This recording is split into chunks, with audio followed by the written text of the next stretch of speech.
Mga idol, hindi pa rin humuhupa ang napakaingay na isyu na kinasasangkutan ni Viancy, Pamilya Batalero, at ng Team Calingap dahil habang tumatagal ay lalo pang damadami ang revelasyon, parinigan, at mga akusasyon na lumalabas online. Ngayon nga mga idol, maraming netizens ang nagsasabing hindi raw basta simpleng tampuhan lang ito kundi tila may mga taong nasa likod umano na nagtutulak para lumaki ang gulo hanggang makarating sa barangay at maging sa tulfuhan. At sa dami ng pangalan na nadadamay, dalawang personalidad ang paulit-ulit na binabanggit ng mga supporters ng Team Calingap, sina Doc Love at Red Zane. Marami ang nagsasabing sila raw umano ang utak sa likod ng mga pangyayaring ito, bagamat wala pang konkretong ebidensya na nagpapatunay sa lahat ng alegasyon na kumakalat sa social media. Pero sa sobrang init ng isyu, hindi na napigilan ng mga netizens na magbigay ng kani-kanilang opinyon at reaksyon. Ayon sa mga usap-usapan online mga idol, nagsimula raw lumala ang lahat ng magkaroon umano ng hidwaan sa pagitan ng kampo ni Viancy at ng Team Calingap.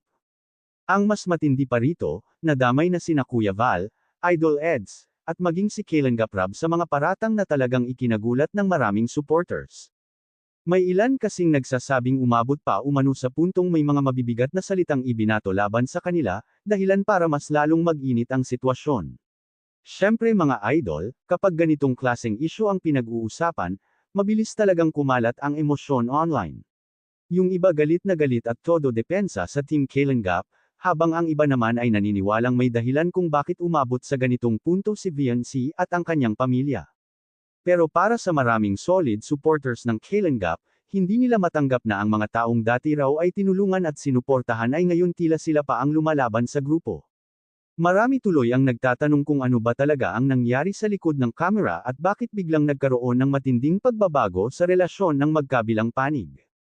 Ang mas lalong nagpataas ng tensyon mga idol ay nang kumalat ang balitang may mga plano umanong ipatakadown ang ilang videos na konektado kina Viancy at Edo. Para sa ibang netizens, parang malinaw na senyales raw ito na hindi na talaga maayos ang samahan ng dalawang kampo.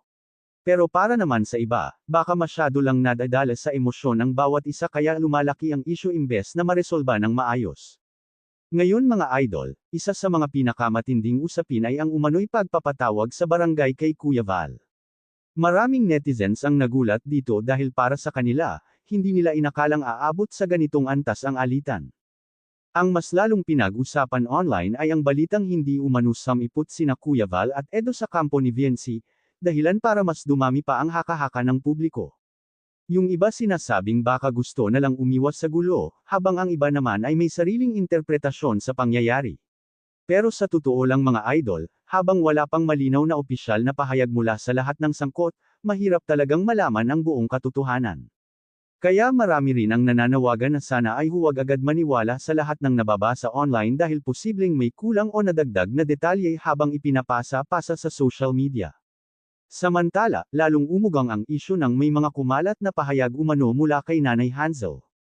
Ayon sa mga netizens, tila may mga isiniwalat ito tungkol sa mga taong umano'y nagtulak para lumala ang hidwaan sa pagitan ng Team Calingap at kampo ni Viancy. Dito na nga paulit-ulit na nadadawat ang pangalan nina Doc Love at Red Zane dahil ayon sa ilang comments online, sila raw umano ang may malaking impluwensya sa nangyayari ngayon. Pero mga idol, kailangan pa rin nating maging maingat sa mga ganitong alegasyon dahil iba pa rin kapag may malinaw na ebidensya at opisyal na pahayag mula mismo sa mga taong involved. Hindi rin maganda na basta na lang manghusga lalo na't emosyonal ang sitwasyon at maraming tao ang apektado. Sa gitna ng lahat ng ito mga idol, marami pa rin ang naniniwalang hindi magtatagumpay ang anumang masamang balak laban sa Team Calingap dahil matagal na raw itong sinusubok ngunit nananatili pa rin ang suporta ng kanilang followers at sponsors. Para sa mga supporters, naniniwala silang malalampasan din ito ng grupo at lilito rin umano ang buong katotohanan sa tamang panahon. Pero syempre mga idol, habang wala pang pinal na linaw sa isyu, mas mabuti pa ring maging responsable tayo sa pagbibigay ng opinyon at iwasan ang sobra-sobrang paninira online dahil mas lalo lang nitong pinapainit ang sitwasyon. Mga idol, lalong sumabog ang isyu na ito matapos ang isang kontrobersyal na post umano ni Red Zane na talagang pinagpiestahan ng mga netizens online. Marami ang nagulat dahil sa naturang pahayag, tila may ipinahihiwatig siyang mas mabigat pa raw na alegasyon bukod sa naunang usapin na nauugnay kina Viancy, Idol Eds, at sa umano'y planong paglapit sa Raffy Tulfo in action. Dahil dito, maraming supporters ng Team Kalinga ang nabahala at napatanong kung ano ba talaga ang ibig sabihin ng mga pinaparinggan online. Siyempre mga idol, kapag ganitong klaseng cryptic o pahaging na post ang lumalabas sa social media, mabilis talaga itong binibigyan ng iba't ibang interpretasyon ng publiko. Yung iba nagulat, yung iba naman lalo pang naging curious kung may mas malalim pa bang sikreto sa likod ng lahat ng ito. Ayon sa mga usap-usapan ng netizens, tila naging mas magulo ang sitwasyon dahil sa paraan ng pagpapahiwatig umano ni Red Zane. Imbes na lumino ang isyo, lalo raw itong nagdulot ng duda at agam-agam sa publiko. Maraming supporters ni Idol Eds ang nagsabing hindi nila inasahan na may mga ganitong klaseng pahayag na biglang ilalabas online lalo na't sobrang sensitibo ng issue. Dahil dito, may ilan tuloy na nagsimulang gumawa ng sariling haka-haka at teorya kung ano talaga ang ibig sabihin ng mga cryptic na post na ito. Pero mga idol, mahalagang tandaan na hanggang ngayon ay wala pa ring malinaw na opisyal na ebidensya o kumpirmasyon tungkol sa mga mabibigat na paratang na umiikot sa social media. Kaya kailangan pa rin talagang maging maingat sa pagbibigay ng conclusion. Ang mas lalong nagpataas ng tensyon mga idol ay nang may mga netizens na nagsimulang magtanong kung bakit tila parang, nilalaglag, umano ni Red Zane si Viancy sa mga lumalabas na pahayag online. Para sa iba, parang may hindi pagkakaintindihan sa loob ng kanilang kampo dahil imbes na magkaisa ay tila may mga salitang lumalabas na mas lalo pang nagpapagulo sa sitwasyon. Yung iba naman nagsasabing baka emosyon lamang ang umiiral kaya may mga nasasabi online na hindi na napag-iisipan ng mabuti. Pero dahil sa sobrang bilis kumalat ng isyo, marami tuloy ang nagkaroon ng sariling interpretasyon sa bawat post at komento na lumalabas. Samantala mga idol, may ilan ding netizens na nagsimulang magbanggit tungkol sa NBI at RTIA matapos lumabas ang ilang pahayag online. Siyempre, agad itong naging malaking usapan dahil kapag mga ganitong pangalan na ang nadadamay, mas lalong nagiging seryoso ang tingin ng publiko sa issue. May mga supporters na nagsasabing kung may sapat na ebidensya naman daw ang sinumang kampo, dapat ay doon ito idaan sa tamang proseso at hindi puro patutsyada sa social media. Pero may iba rin na nagsasabing baka ginagamit lamang ang pangalan ng mga ahensya para mas lalong takutin o idiin ang kabilang panig. Hanggang ngayon, wala pa namang malinaw na kumpirmasyon kung may opisyal na hakbang ng ginagawa o kung usapan pa lamang online ang lahat ng ito. Dahil dito mga idol, maraming supporters ng Team Kalinga ang lalong nagtaka kung bakit umabot sa ganitong punto ang sitwasyon. Ang tanong ng marami, bakit kailangang magkaroon ng trade warrant at bangayan kung pwede namang pag-usapan ng pribado? May ilan tuloy na naniniwalang may mga taong gustong sirain ang pangalan ng Team Kalinga, habang ang iba naman ay naniniwalang baka matagal nang may sama ng loob na ngayon lamang sumabog. Pero kahit ano pa man ang totoong dahilan, malinaw na malaking epekto na ito sa publiko at lalo na sa mga followers na matagal nang sumusubaybay sa kanila. May mga netizens ding nagsasabing tila nakakalungkot makita na ang dating magkakasama at nagtutulungan ay ngayon nagkakaroon na ng matinding hidwaan online. Para sa ibang supporters, hindi nila maintindihan kung bakit kailangang umabot pa sa tulfuhan, barangayan, at social media war ang lahat ng ito. Marami ang umaasa na sana ay maresolba pa rin ito ng maayos at hindi na lumala pa dahil habang tumatagal, mas marami lamang tao ang nadadamay at nasasaktan. Lalo na't may mga supporters na emosyonal na rin at nag-aaway-away na rin online dahil sa kani-kanilang pinapanigan.